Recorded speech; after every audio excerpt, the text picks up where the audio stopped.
बेटियां कब बड़ी हो जाती हैं पता ही नहीं चलता है। और यही बेटी आगे चल के बहू बनने वाली थी। पर क्या हो अगर बच्ची बच्ची ही रह जाए।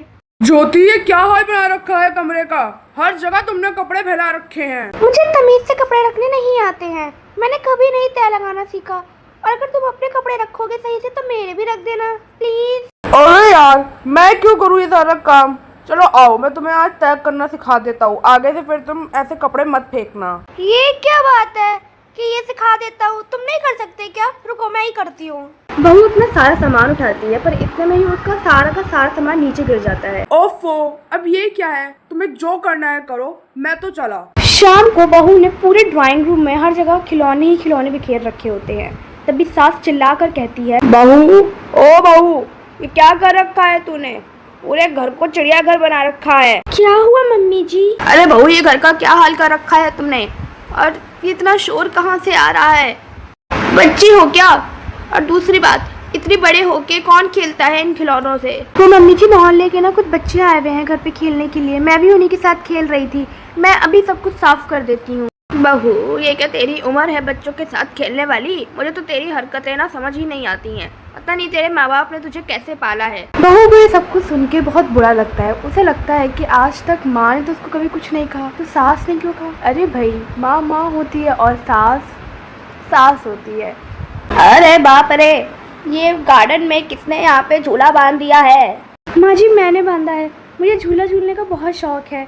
आप भी बैठ के देखिए, बहुत अच्छा लगेगा। अरे यार, ये क्या बच्चों वाली हरकतें हैं। बच्ची हो क्या? नहीं, बच्ची नहीं हूँ मैं। और ये किसने कहा है कि खाली झूला बच्चियाँ झूलती हैं? क्या कोई बड़ा नहीं झूल सकता? इस बार बहू के मुंह से ये सारी बातें सुनने के बाद सब लोग एक दूसरे को देखने लगते हैं। मम्मी, मैं क्या करूँ इसका।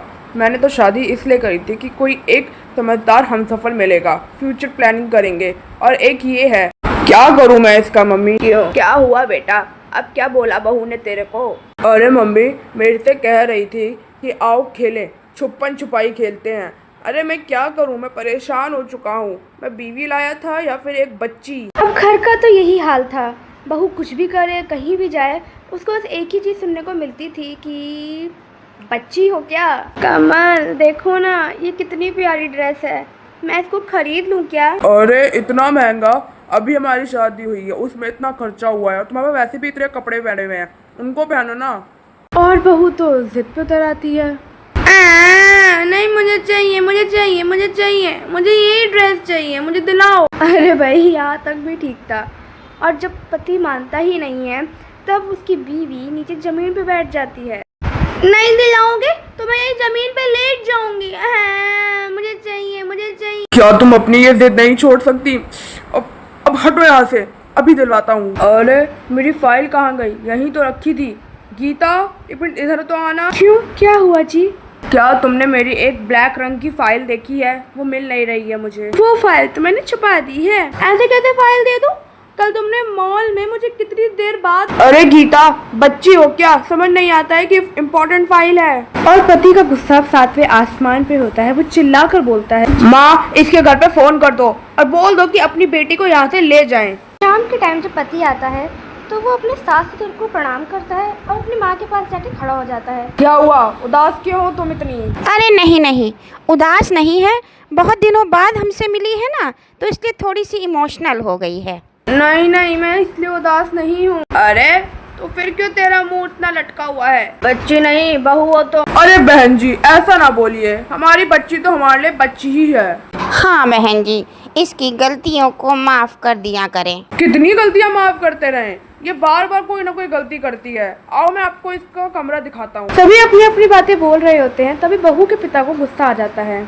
माना मेरी बेटी में बचपना है, पर आप लोगों को कभी भूखा तो नहीं रखा उसने। मेरी बेटी अपनी माँ को फ़ोन कर करके पूछती रहती है रेसिपी। आपको खीर पसंद है और आपकी बेटी को हलवा, वो दोनों बनाती है। मैं तो उसको कई बार कहती हूँ कि इतनी मेहनत ना किया करे। दामाद जी, आपका टिफिन कैसा रहता है? कुछ तो बताइए। बहू के माँ बाप की ऐसी बातें सुनने के बाद पति का मुंह नीचे हो जाता है और सबको अपनी अपनी गलतियाँ समझ में आ जाती हैं।